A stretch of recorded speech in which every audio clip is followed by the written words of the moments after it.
आप सभी भाई बहनों का आध्यात्मिक ज्ञानात्मक चैनल की प्रश्नोत्तर ज्ञान कक्षा में एक बार फिर स्वागत है। आज की चर्चा में प्रश्न लिया है कर्तव्य कर्मों को निभाने से। अक्सर संसार में देखिए इन सभी स्थितियों पर चर्चाएं तो खूब होती हैं, लेख भी खूब लिखे जाते हैं, लेकिन जब अपने कर्तव्य कर्म निभाने की बात आती है, अपना जिम्मेदारी निभाने की बात आती है, अपना उत्तरदायित्व समझने की स्थिति होती है, उन स्थितियों में अक्सर कलयुग में मनुष्य ऐसा करता हुआ दिखाई नहीं देता, जिसके फलस्वरूप समाज में देखिए किसी भी प्रकार का कोई भाईचारा मेल मिलाप ये स्थितियां नजर नहीं आती। यानी कि समाज में एक सौहार्दपूर्ण वातावरण फिर देखने को मिलता नहीं।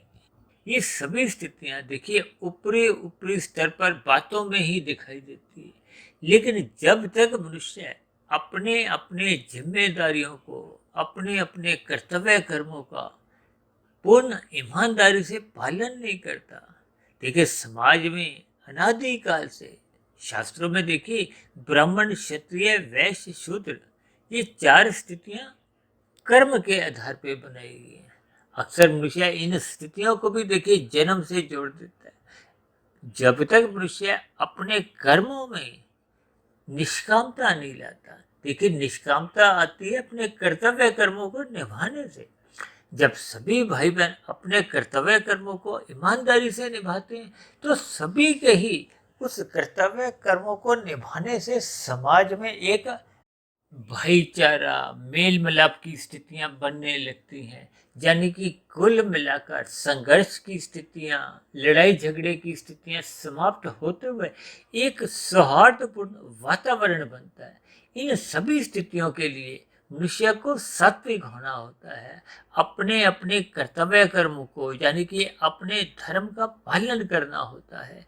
ये सभी स्थितियां जब आपके हमारे व्यवहार में यानी कि धर्म प्रथम स्थान पे बना रहता है, तो फिर आपके हमारे जो एक दिनचर्या में अर्थ और काम बिगड़ते नहीं है। ये दोनों स्थितियां जब धर्मानुसार चलती हैं, समाज में सभी स्थितियां अपना एक सही सही परिणाम लेके आती हैं, जिसके फलस्वरूप मनुष्य को ही नहीं प्रकृति के अन्य जीवों का भी सुखमय जीवन बीतता है।